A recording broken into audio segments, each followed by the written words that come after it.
하나님의 일에 집중하라 이런 제목으로 말씀을 나누었습니다. 지평교회는 1908년경에 양근과 지평이 통합되어서 양평군이 될 무렵에 장로교회와 감리교가 선교구역 협상으로 양평군은 장로교가 관할하게 되어서 감리교나 성결교의 영향을 받았던 작은 구역이나 교인들은 장로교인이 되고 장로교회로 세워지게 되었습니다.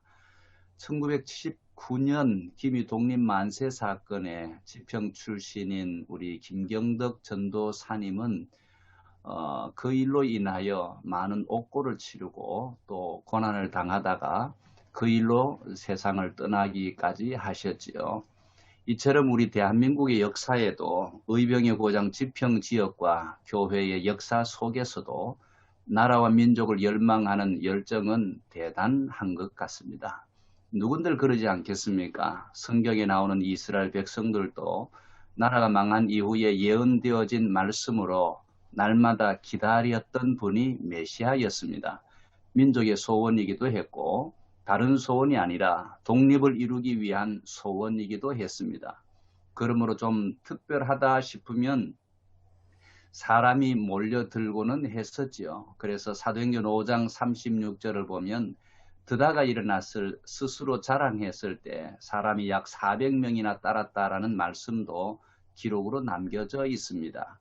그러니 예수님께서 공생애를 시작하시고 제자들을 부르신 후에 약 3년 동안 함께 먹고 함께 자고 함께 복음을 전하면서 제자들 앞에서 더러운 귀신 들린 사람을 고치고 또 많은 질병을 고치며 베드로의 장모를 고칩니다. 나병 환자를 고치고 중풍병자를 고칩니다. 안식일에 손 마른 사람을 고칩니다. 바람과 바다를 잔잔케 하시고 귀신 들린 사람을 고치시고 심지어는 야이로의 딸을 살리시고 혈루증 앓은 여인을 고치는 역사가 나타났었죠. 뿐만 아니라 그 시점에 둘씩 전도를 보내었더니 제자들에게 놀라운 능력까지 경험하게 되어졌습니다. 예수님과 동행하면서 제자들은 이미 독립국가의 수장이나 된 듯한 모습을 취하기 시작했습니다. 사사들을 통해서 나라를 지켜주셨던 하나님께서 사사 시대를 지나 다윗의 전성기를 가지셨던 그때를 꿈꿀 정도가 되어갈 만하다라고 생각이 들 때쯤입니다. 바야흐로 지금으로부터 1989년 전쯤 되어졌을까요? 제자들이 한참 신이 나 있을 무렵 예수님의 나이가 33세가 다 되어 갔을 쯤 되었을 겁니다. 이때 일어난 큰 사건이 얼마 전까지 선지자로 이름을 날리던 세례 요한이 참수를 당한 사건이죠. 수많은 유대인들은 두 손을 움켜쥐고 부들부들 떨었을 것입니다. 예수님의 제자가 되기 전 대부분 세례 요한의 제자였던 저들은 말할 수 없는 참담함이 가득했을 겁니다. 이때 예수님은 예루살렘에서 좀 더 멀리 움직여 가시면서 또 계속 역사를 행해 오셨죠. 그 다음부터 오병이어를 행하시고 여러 병자들을 고치시고 칠병이어로 4,000명을 먹이시고 맹인도 고치시면서 옮겨가신 것이 오늘 성경 본문에 나와 있는 빌립보 가이사랴라고 하는 그 자리입니다. 길에서 제자들에게 물으셨지요. 사람들이 나를 누구라고 하더냐? 세례 요한입니다. 엘리야입니다. 선지자 중 하나입니다라고 대답을 합니다. 예수님은 다시 질문합니다. 너희는 나를 누구라고 하느냐? 주는 그리스도시니다라고 고백을 했습니다. 이 고백 위에 버림과 고난과 죽게 되실 것을 설명하니 베드로가 즉각 항명하는 장면이 나와 있습니다. 제자들은 당연히 궐기를 꿈꿀 수밖에 없는 상황이었죠. 무장봉기를 해야만 하는 그런 상황이었습니다. 그러나 예수님은 진짜 세상에 오신 이유를 그때서 비로소 말씀하기 시작하신 것입니다. 예수님께서 아무에게도 이야기하지 말라 경고하시고 제자들에게 하고 싶어 하는 이야기를 제대로 하신 것입니다. 자기를 부인하라라고 말씀하시고 자기 십자가를 지라라고 말씀하시고 그리고 하나님의 일인 자기를 따르라고 말씀하셨습니다. 자기를 부인한다라는 이야기는 제가 해석하기로는 자기 의를 내려놓으라라는 의미가 될 것 같습니다. 베드로처럼 자기 생명을 다해서라도 나라를 구하는 일이라면 목숨이라도 던지겠다라고 하는 그 일까지 말입니다. 하나님의 교회 속에서 좀 큰 일을 하거나 좋은 일을 하거나 의로운 일을 할 때 자기를 드러내는 일이 얼마나 많습니까? 그런데 그런 부분을 내려놓을 줄 알아야 주님을 제대로 따르는 것이다 라고 말씀을 하셨습니다. 자기 십자가를 지라고 말씀하셨습니다. 남의 십자가를 지지 말라는 것입니다. 아들의 십자가나 딸의 십자가나 부모의 십자가를 대신 지지 말라는 것입니다. 자기 십자가만 지고 있더라도 그것이 힘에 부칠 수 있기 때문입니다. 남의 십자가를 지려고 하는 것 자체가 자기 것도 못 지고 다른 사람의 것도 못 지게 되어지는 어리석은 길이기 때문일 수도 있습니다. 모든 사람의 십자가는 예수 그리스도께서 지신 것입니다. 자기 십자가만 지고 예수를 따르기만 해도 하나님의 나라는 열리게 되어질 것입니다. 여기까지 하겠습니다. 예.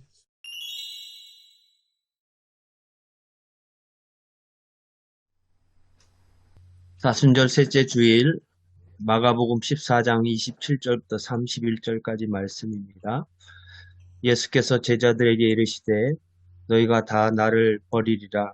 이는 기록된 바 내가 목자를 치리니 양들이 흩어지리라 하였음이니라. 그러나 내가 살아난 후에 너희보다 먼저 갈릴리로 가리라. 베드로가 여짜오되 다 버릴지라도 나는 그리하지 않겠나이다.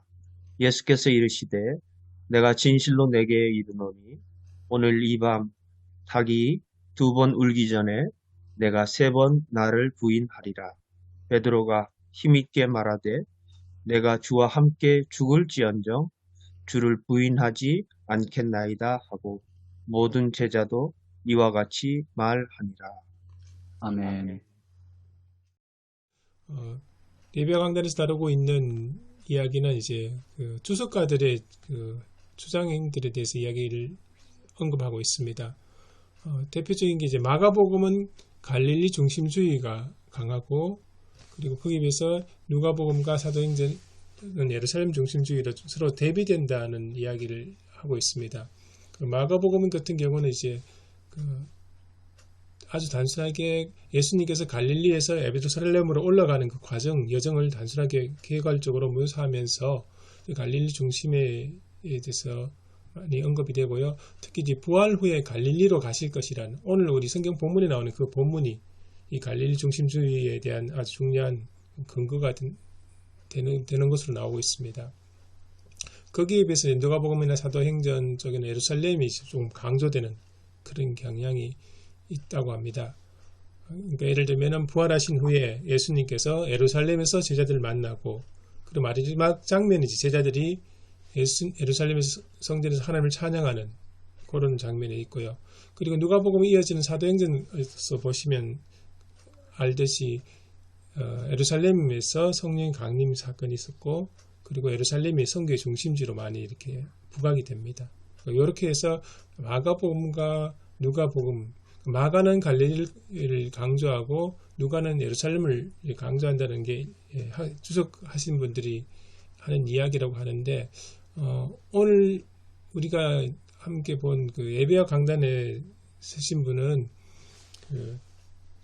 이건 너무 과도한 해석이라고 이렇게 평가를 하십니다. 실제로 가만히 따져보면 마가가 갈릴리 지역을 이야기는 하지만 그렇다고 해서 갈릴리 지역이 다른 지역보다 신앙적으로 더 우월한 지역이다라고 이야기하지 않습니다. 그리고 예수님께서 갈릴리 지역에서 많은 이적을 베푸셨으나 거기에 큰 믿음이 있다고 확인한 것도 아니고요.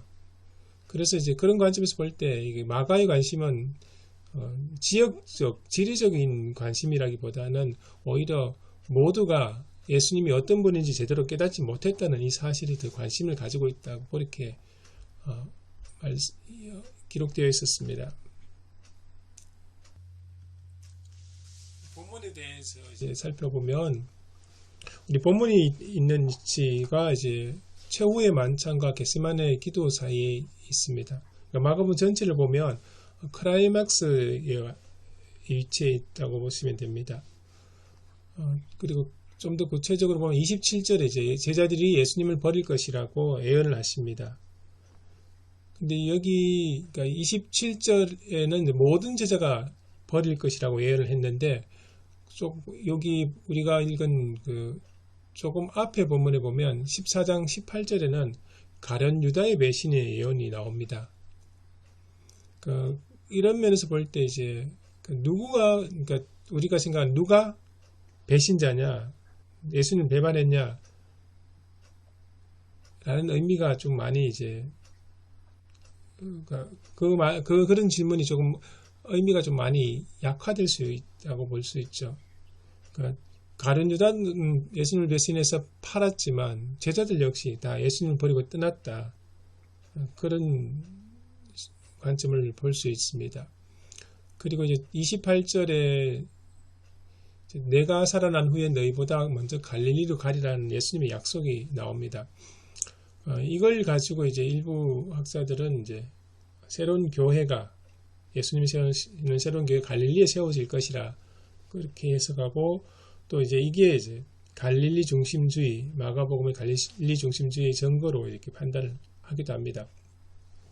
하지만 우리 예배와 강단에서 이제 예배와 강단 쓰셨던 유원글 교수님은 이렇게 판단하는 건 좀 너무 과도하고 오히려 부활하신 예수님께서 교회를 설립하실 것인데 그때 그 주도권을 쥐고 이끄신 분이 이제 예수님이라는 것을 강조하기 한 부분이다라고 해석을 하십니다. 그리고 29절에 이제 베드로의 호언 장담이 나옵니다. 다 버릴지라도 나는 예수님 버리지 않겠다. 여기에 이제 다 버릴지라도 베드로가 다른 동료와 자신들을 차별하는 부분이 나오죠. 아마도 이런 말을 들은 다른 제자들은 그냥 기분이 좋을 일이 없겠죠. 제자들의 불쾌감, 때로는 베드로의 말에 대한 분노, 분개 그런 가능성이 있습니다. 근데 이 베드로의 호언장담 다 버릴지라도 나는 버리지 않겠다는 이 호언장담은 마가복음 10장 39절에 보면 야고보가 요한이 우리는 할 수 있습니다 라는 이야기가 나옵니다. 이게 어떤 부분이신지 대충 아실 겁니다. 예수님께서 내가 주는 잔을 마실 수 있겠느냐 했을 때 우리는 할 수 있습니다. 그런 대답을 하지 않습니까? 거기도 확신에 관한 이야기가 나옵니다. 그 부분도 한번 참고해 보실 수 있고요. 그리고 30절에 보시면 베드로가 3번 부인할 것이라는 의미가 예언이 나옵니다. 3번이라는 게 이제 예수님의 순한 예고도 3번이기도 한데요. 3이라는 숫자를 강조하기보다는 오히려 베드로의 부인이 아주 강경할 것이다. 그냥 애매모호하게 미적거리며 넘어갈 게 아니고 오히려 굉장히 강경하게 예수님을 부인할 것이라는 그런 의미로 해석할 수 있을 것으로 보입니다. 그리고 31절에 베드로의 반응은 예수님께서 말씀하셨던 3번 나를 부인하리라는 이 말에 대해서 베드로는 절대로 자기는 예수님을 버리지 않겠다. 주와 함께 죽을지언정 부인하지 않겠다. 어떻게 보면 자기 과신, 자기 우월감을 표현했다고 볼 수 있는데요. 근데 이제 그 뒷부분에 보면 사실 모든 제자도 똑같이 이야기합니다. 베드로가 절대로 자기는 예수님과 함께 죽을지언정 예수님을 떠나지 않겠다 했을 때 제자들 역시 또 똑같이 이야기합니다.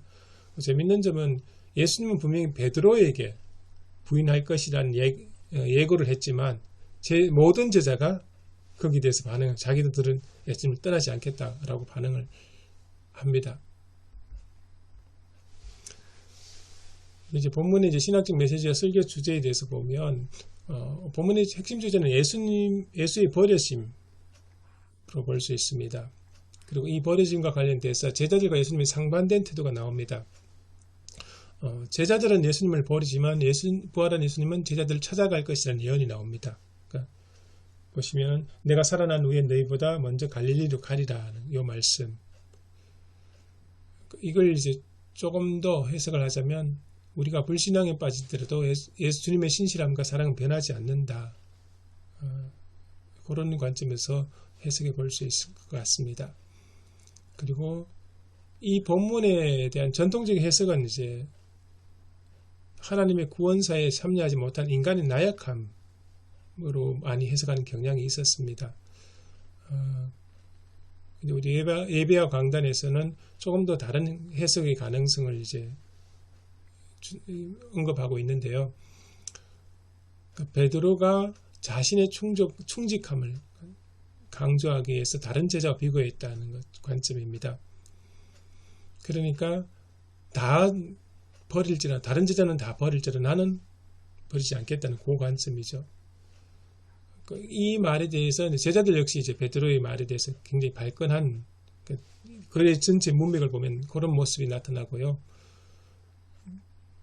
그렇다면 이제 그런 관점, 그러니까 베드로나 제자들이나 항상 나와 예수님과의 관계보다는 다른 우리끼리 나와 다른 제자, 나와 다른 신앙인 이런 관점에서 비교해서 항상 내가 더 우위에 있다, 내가 더 잘났다, 뭐 이런 식으로 그런 관점이 나타난 것을 볼 때, 그렇다면 예수님은 이제 누가 더 낫나, 누가 더 뛰어나냐 이런 비교 관점이라기보다는 하나님과 우리의 1대1의 관계에 더 관심을 가진다는 그런 해석을 할 수 있을 것 같습니다. 그래서 이제 우리는 이제 다른 사람의 신앙을 의식하고 비교하며 우월감을 갖기도 하지만 예수님은 그런 비교와 우월감에 대해서는 관심이 없다. 우리의 외적인 신앙생활이나 태도보다 하나님과 우리의 직접적인 관계에 집중하는 것이 더 중요하게 간주된다라고 이렇게 정리할 수 있겠습니다. 예, 오늘 예배 강단 내용은 이렇게 정리할 수 있고요. 그래서 저는 이걸 읽으면서 두 가지 질문이 들었는데요. 하나는 예수님은 왜 굳이 제자들이 자신을 버리고 떠날 것이라고 예언의 말씀을 하셨을까 하는 관점이고요. 또 하나는 제자들은 왜 예수님께서 그냥 말씀하신 게 아니고 성경 말씀을 인용하시거든요. 스가랴 13장의 말씀을 성경 말씀을 인용하면서까지 경고를 하는데 그걸 어떻게 보면 가볍게 받아들였을까, 진지하게 생각하지 않았을까, 그런 물음이 들었습니다.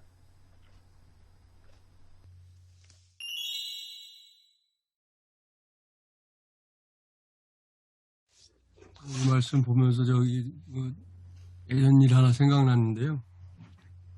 저희 목사고시 볼 때 면접 생각났습니다. 면접. 그때 박선희 목사님이 면접관이셔가지고 이제 조별로 방 앞에서 기다리고 있었는데 그날 목사님 질문이 하나였습니다. 맨 처음에 이제 방에 들어갔다 오신 분이 목사님이 이제 앞으로 전사님이 이제 목회를 할 텐데 뭐가 가장 어려울 것 같으냐. 이 전사님은 이제 어쨌든 광 목사님이 설교를 이제 이미 한국교회 알려진 분이니까 자기 딴에는 이제 머리를 쓴다고 설교 준비를 잘해서 말씀을 잘 전하는 게 어려울 것 같습니다. 그러니 목사님은 그냥 씩 웃으셨다고. 처음 들어갔던 나온 분이 이제 그렇게 대답을 했다고 그러는데 두 번째 갔다 온 분도 똑같은 질문. 하여튼 저희들이 다 같은 질문을 받은 거죠.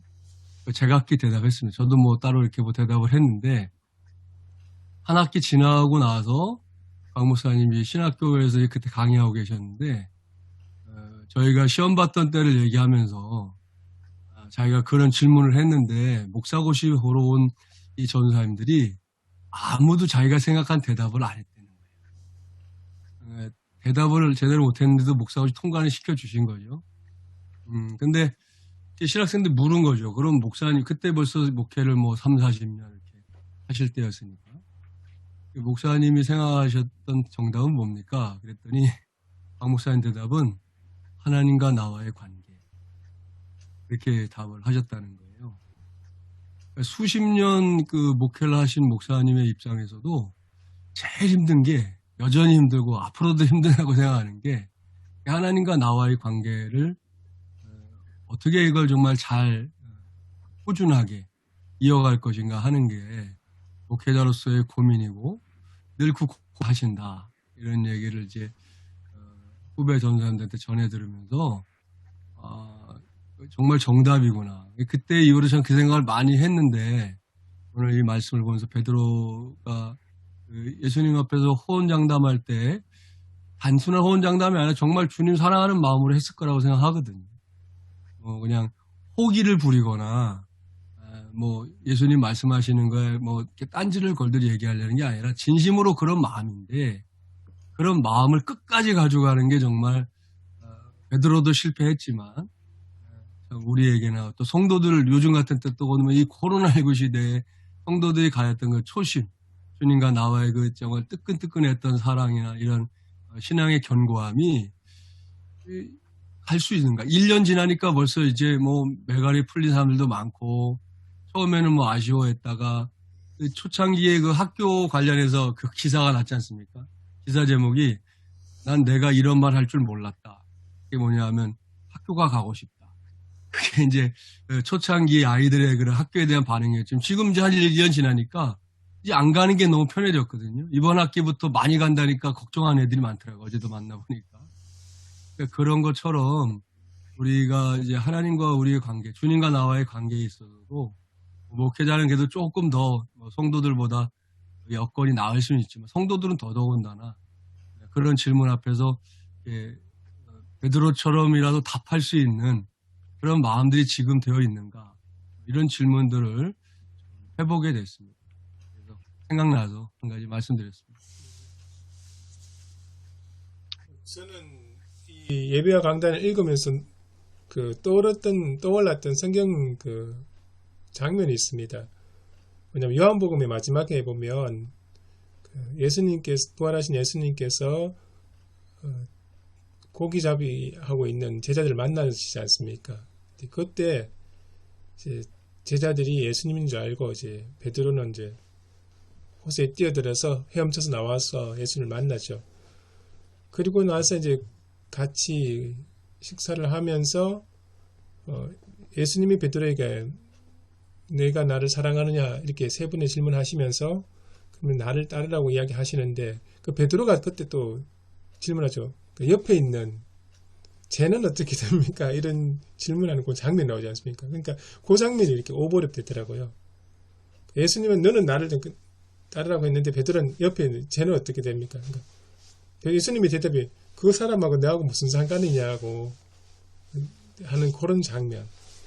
어떻게 보면 그 조금 전에 말씀하셨던 김진선 목사님 말씀 그 이야기도 조금 연결되는 것 같습니다.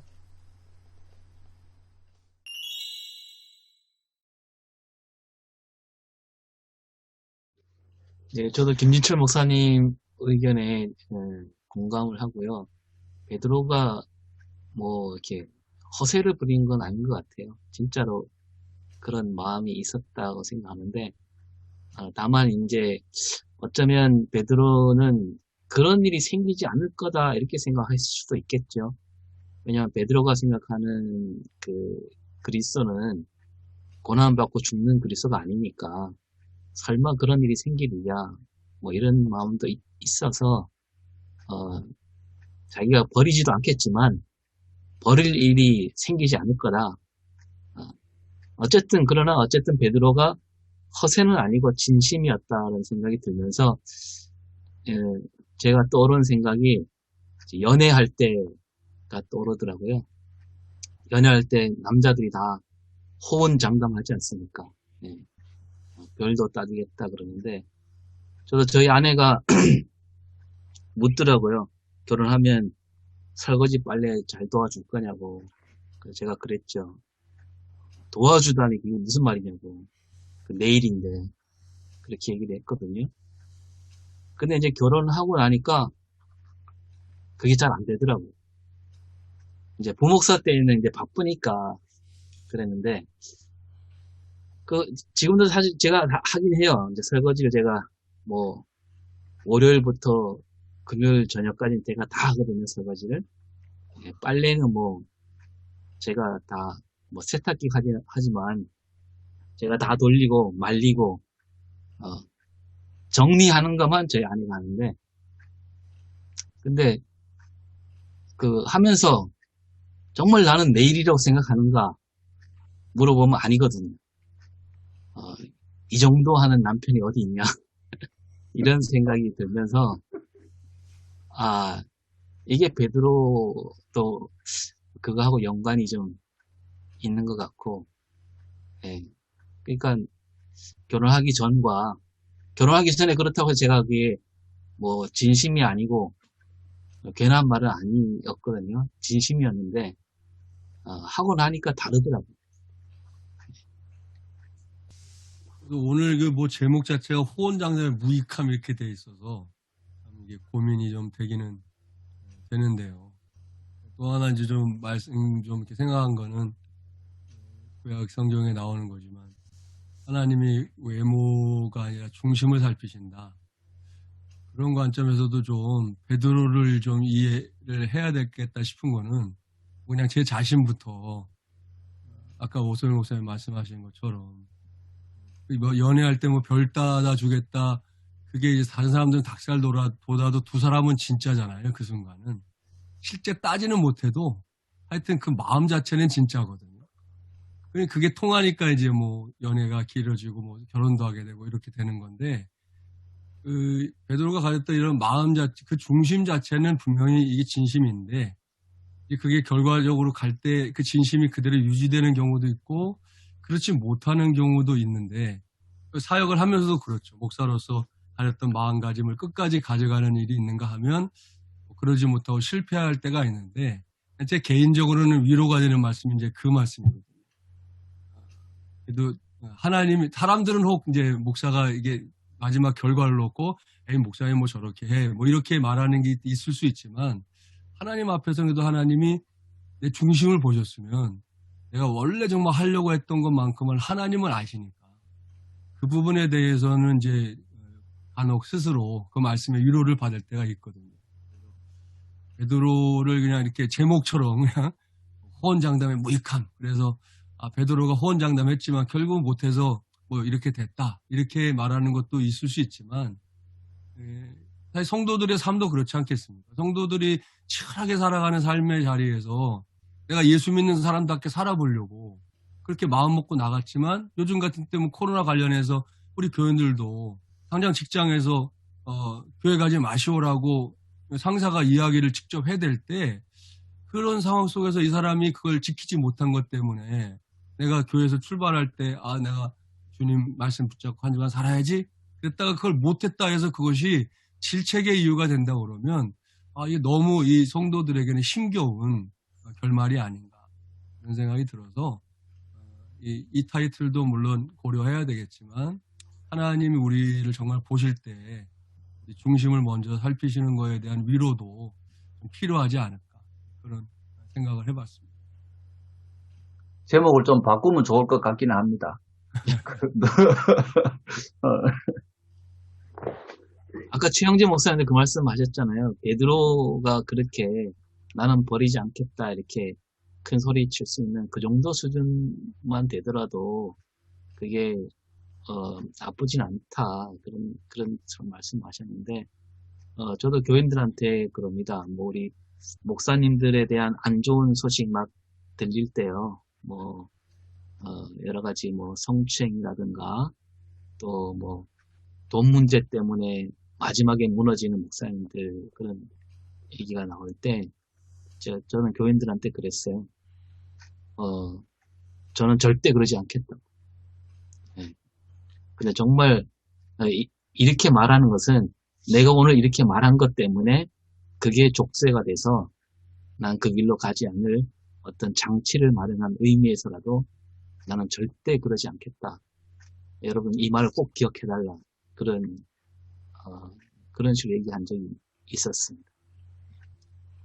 저는 이 호언장담의 무익함이란 제목을 그 인생 결단의 연약함 이런 식으로 좀 바꾸는 게 좋을 것 같은 느낌이 듭니다. 뭐 우리가 그런 말 하잖아요. 절대란 말을 하지 마라.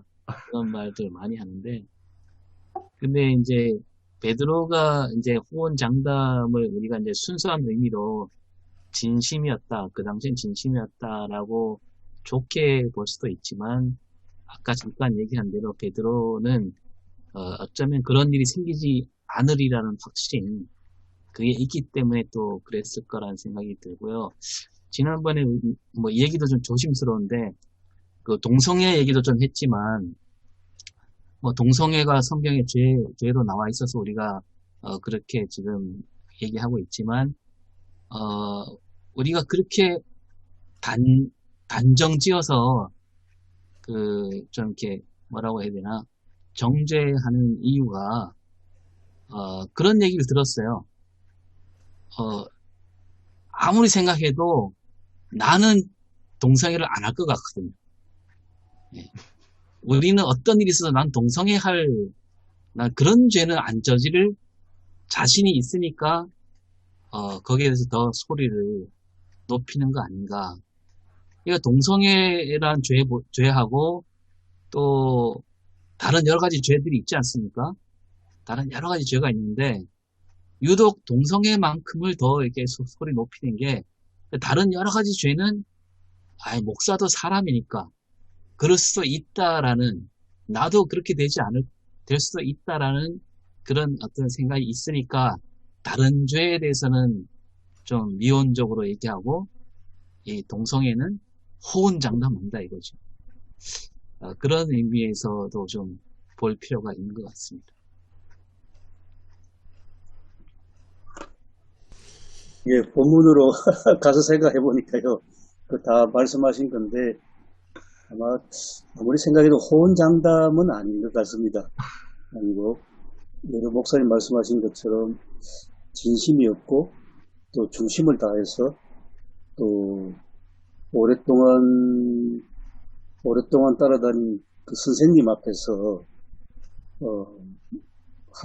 자기가 어떤 솔직함도 있고 그 진심도 있고 하니까 거기에는 뭐 정말 추워도 어떤 다른 뭐 불순물이 없다고 그렇게 비춰지는데, 본문 말씀 보니까. 그런데 보면 본문 말씀 첫 구절에 예수님은 벌써 너희들이 다 나를 버린다고 딱 말씀하신 걸 봐서는 흔히들 하는 말로 사람이 5분 후에 자기가 어떻게 될지도 잘 모르는 상황에서 현재 이 순간에 나는 진심입니다, 내 마음을 다해서 하는 말입니다. 그거는 우리가 그대로 액면 그대로 받아들여야 되지 않겠는가. 그러면서 동시에 우리의 한계성도 베드로를 통해서 우리가 또 파악할 수 있지 않겠는가, 그런 생각이 듭니다.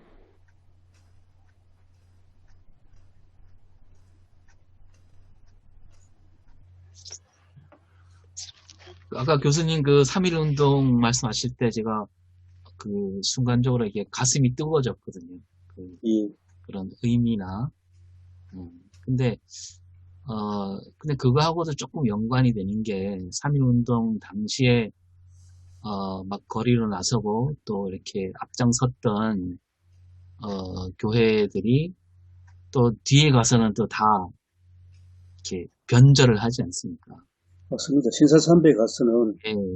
뭐 33인 중에 뭐 한 사람도 뭐 그래 되고, 뭐 우리가 너무 잘 아는 이제 김환란 같은 분도 너무나 훌륭한 여성 지도자고 존경도 지금도 받고 있습니다만은, 그 일제강점기 말기에 가면 여성들 뭐 온갖 말썽 많은 정신대 거기 동원한테 격려하는 강연도 하고 변절자가 엄청 많지. 그렇죠. 그랬을 때 그런 사람을 두고 막 대놓고 욕하는 것도 너무 좀 가혹한 것 같고, 그렇다고 두둔할 수도 없고, 그런 사람들이 참 많은 것 같습니다. 우리 그런 역사를 따져보면. 예. 비슷한 케이스가 되겠네요, 우리 여기. 예, 오늘 본문하고 어떻게 보면 비슷한 케이스. 근데 이제 그런 질문은 여전히 남아있는 것 같습니다. 지난주에도 말씀하셨죠. 베드로가 이해하는 그리스도는 결코 고난받고 십자가를 치는 그리스도가 아니고 영광의 자리에 오르는 그런 그리스도라고 여전히 그렇게 이해하면서 나는 절대로 떠나지 않습니다. 그렇다면 그건 좀 호언장담 아닌가 하는 그런 생각도 들긴 듭니다만은 어쨌든 본문 말씀을 봐서는 호언장담은 아니고 중심이다 하는 그런 생각도 듭니다. 그 마가가 생각하는 베드로의 관점이 호언장담으로라고는 볼 수 있겠죠. 이 마가복음이니까 베드로는 전혀 아닐 수 있는데 이 마가는 지금 굉장히 저는 베드로를 많이 폄하하고 있다고 생각을 사실 좀 하거든요. 그 사복음서의 이 중심적인 제자들을 굉장히 많이 폄하하고 있다. 그 다른 복음서도 비슷하고 이제 그래서 야고보나 이 베드로서를 바라보면서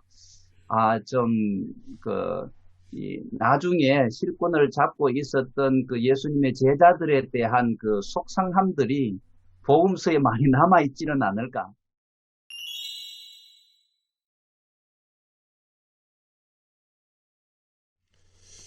저는 어떤 생각이 들었냐면 조금 전에 말씀해 주셨던 3.1절 이야기하고 연결을 하고 또 본문을 보면서 생각 들은 것이 베드로가 그렇게 어떻게 보면 진심일 것이고 그렇게 열심히 예수님을 따라다녔었지 않습니까? 그렇다면 이 고백 자체는 어떻게 보면은 다른 의도는 없었던 것 같은데 문제는 이제 현실 앞에서 얼마나 나약하고 무력했는지 3.1절 그에 이제 독립선언을 낭독하고 또 3.1 운동에 참여했던 사람들도 나중에 보면 이제 일제 해협뿐만 아니고 위협이나 협박이나 고문 이런 것들이 겹치면서 그걸 이제 그 현실 앞에서 이제 무너져서 결국 친일로 돌아서게 되지 않았나 그런 생각도 들었습니다. 예, 맞습니다.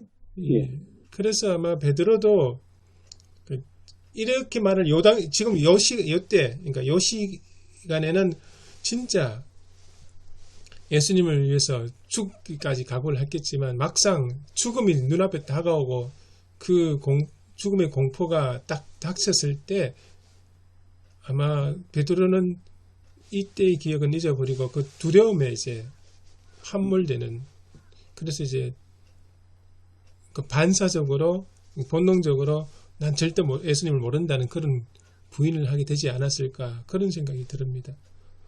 그렇게 생각한다면 또 한편으로 그 앞에 나온 예수님이 하셨던 이야기 그러니까 28절에 내가 살아난 후에 너희보다 먼저 갈릴리로 가리라 이 말씀은 결국은 그러니까 버릴 것이라고 말씀하고 난 뒤에 그 제자들과 완전히 관계를 끊는 게 아니고 또다시 관계를 이어가는 말씀이거든요. 부활하신 후에 자기를 버린 제자들 앞서서 가시겠다고 이야기하시는 거 보면 어떻게 보면 또 다른 회복의 이야기, 회복에 관한 예고이기도 하고요. 네, 맞습니다. 그런 관점에서 볼 수도 있지 않을까 그렇게 생각됩니다. 예, 맞습니다. 예, 그런 것 같습니다. 예수님이 다시 살아나신 다음에, 그 생전에 모았던 그 제자들을 버리시고 또 다른 제자를 모으신 게 아니라 다시 살아나신 다음에 보면 예수님을 따르던 사람들에게만 나타나셨잖아요.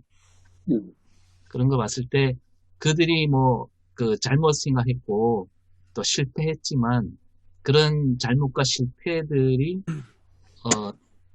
또 다른 출발을 알리는 밑거름으로 쓰는 그런 의미가 아닌가.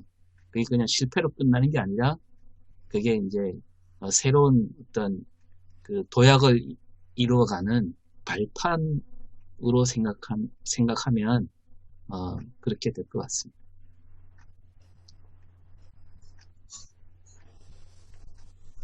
아까도 말씀드린 대로 지금 요즘 성도들에게 딱 전하기 적합하다고 할까요? 요즘 목회자들에게도 그렇고 그런 주제가 될 수도 있겠다. 그런 생각 계속 하게 됩니다.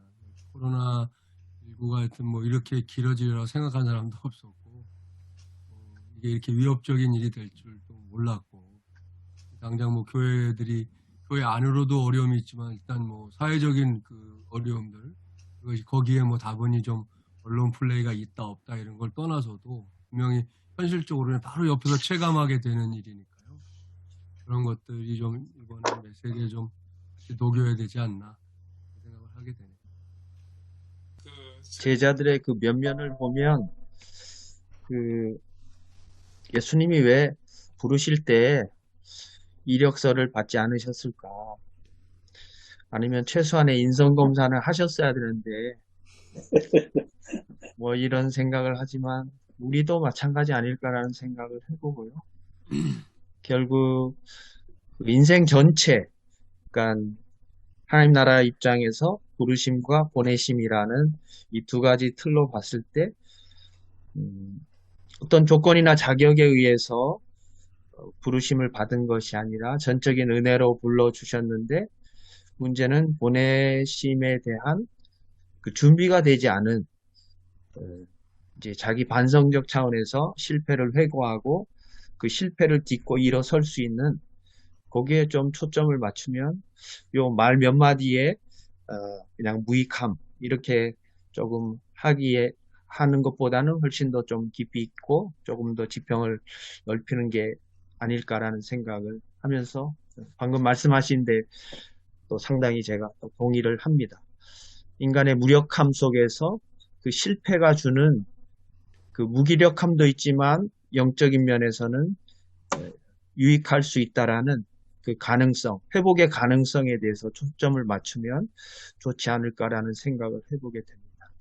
왜냐하면 지금 저희 교회도 보면 뭐 몇 명 되지는 않지만 실패한 사람들이 굉장히 많거든요. 이게 속속이 이렇게 알기 시작하면 실패하지 않은 인간은 아무도 없고 또 그 가운데 회복을 원치 않는 사람은 또 아무도 없는데 이 한국이라는 사회 속에서 뭐 자기가 이혼을 했다라든지 사업에 실패를 해서 겨우 그냥 생계 유지하는 정도만 있다든지 또 몇 달 동안 또 지금 코로나 사태 때문에 그 이제 헌금을 할 수 없다든지 뭐 이런 여러 가지 이제 상황 속에서 뭔가 이렇게 하나님 앞에서 자신의 부족한 실패의 경험을 좀 드러내놓지 못하는 그런 모습을 이런 베드로의 케이스를 가지고 오면서 자신의 인생과 대비하면서 하나님 앞에서 이렇게 회복할 수 있는 하나의 그 계기로 만들면 어떨까 이런 생각을 해봅니다.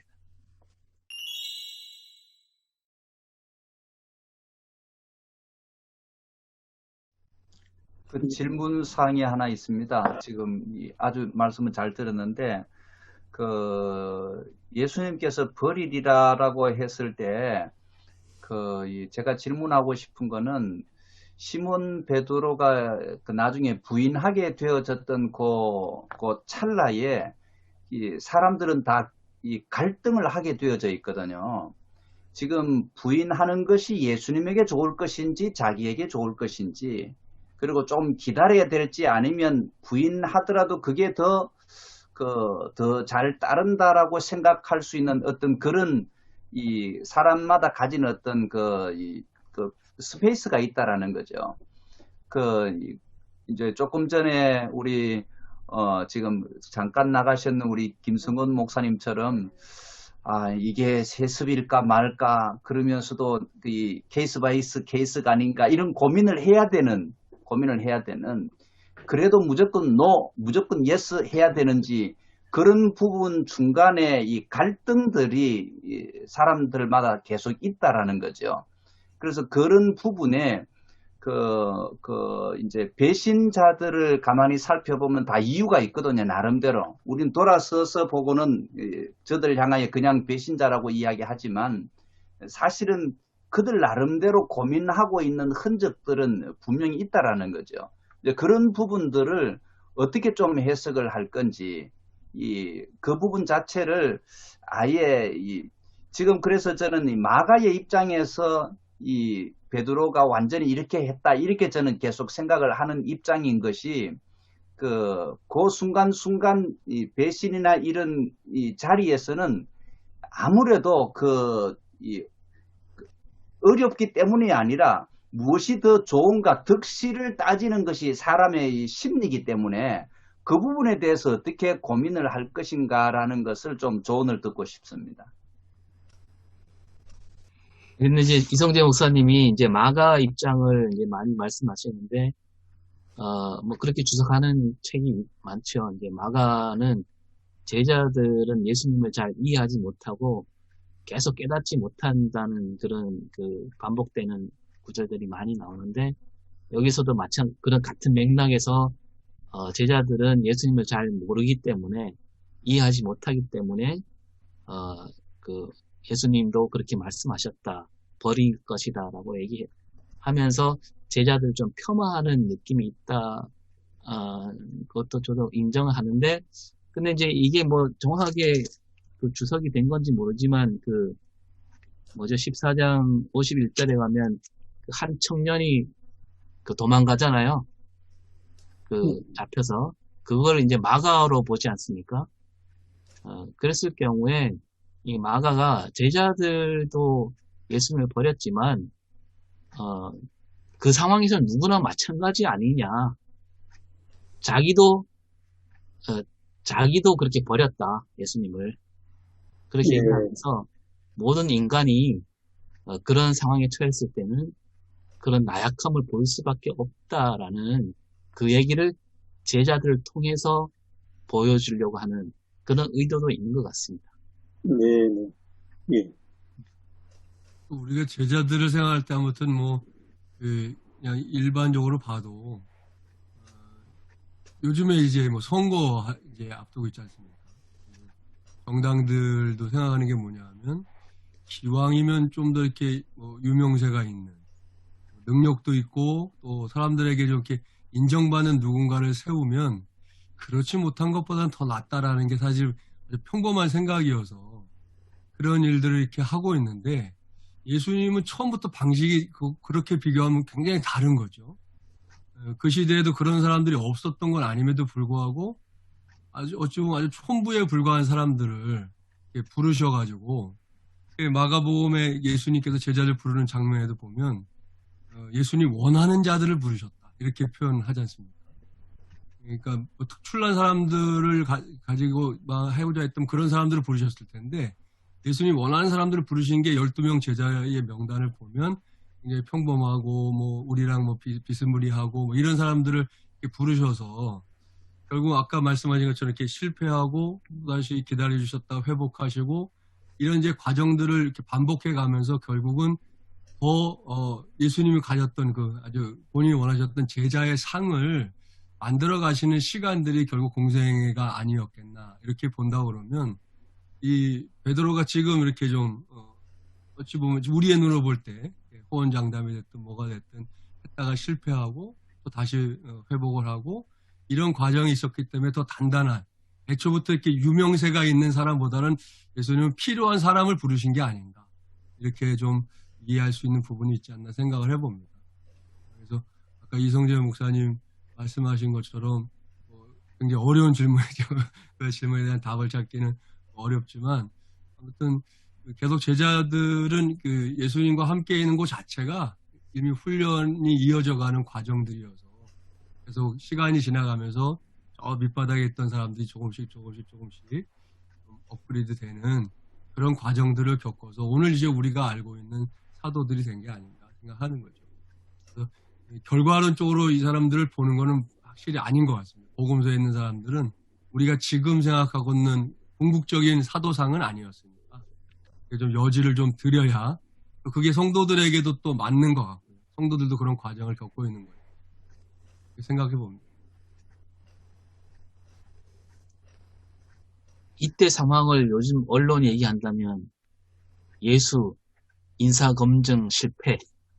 그렇죠. 네, 맞습니다. 딱 그거죠. 네.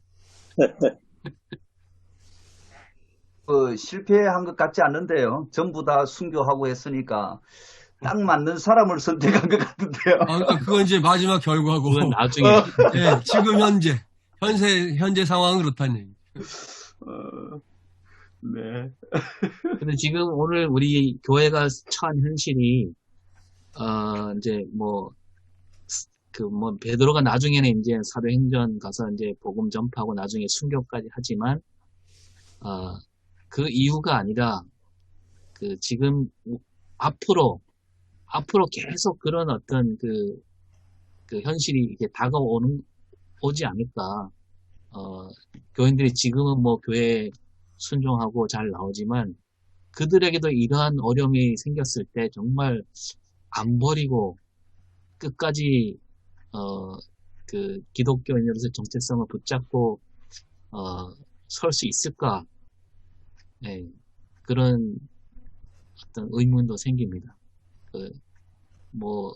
우리가 너무 단선적으로 얘기했는지 모르지만 가룟 유다 돈 때문에 배신했다라고 했을 때 오늘 우리 성도들도 얼마든지 돈 때문에 물질 때문에 배신할 그들 나름대로 또 이유가 있겠지만 가능성이 다분하다라는 생각이 또 들기도 하네요.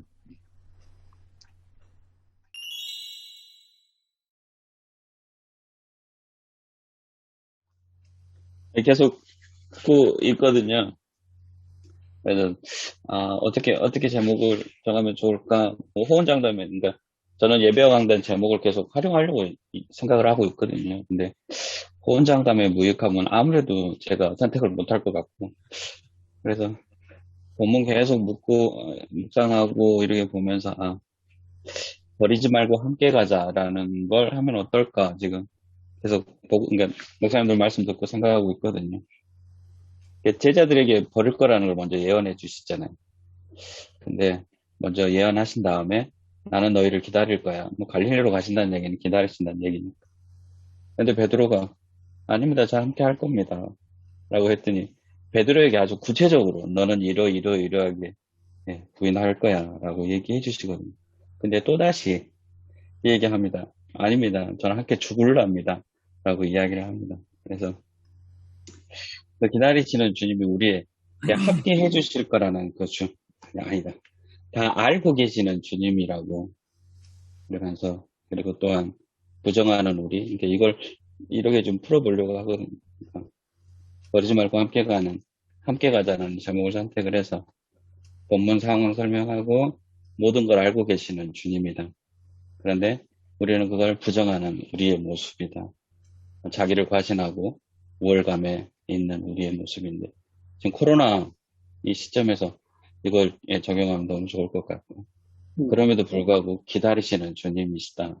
그러니까 호언장담 그쪽으로 가는 것보다는 지금 김정률 교수님도 계속 얘기하는 것처럼 함께 하기를 원하시는 주님이시잖아요. 그래서 오늘 본문을 통해서 그래도 여전히 함께 하기를 기다리시는 주님으로 결론을 내면 어떨까 그 고민하고 있었으면 계속 목사님들 이야기 들으시면서 네.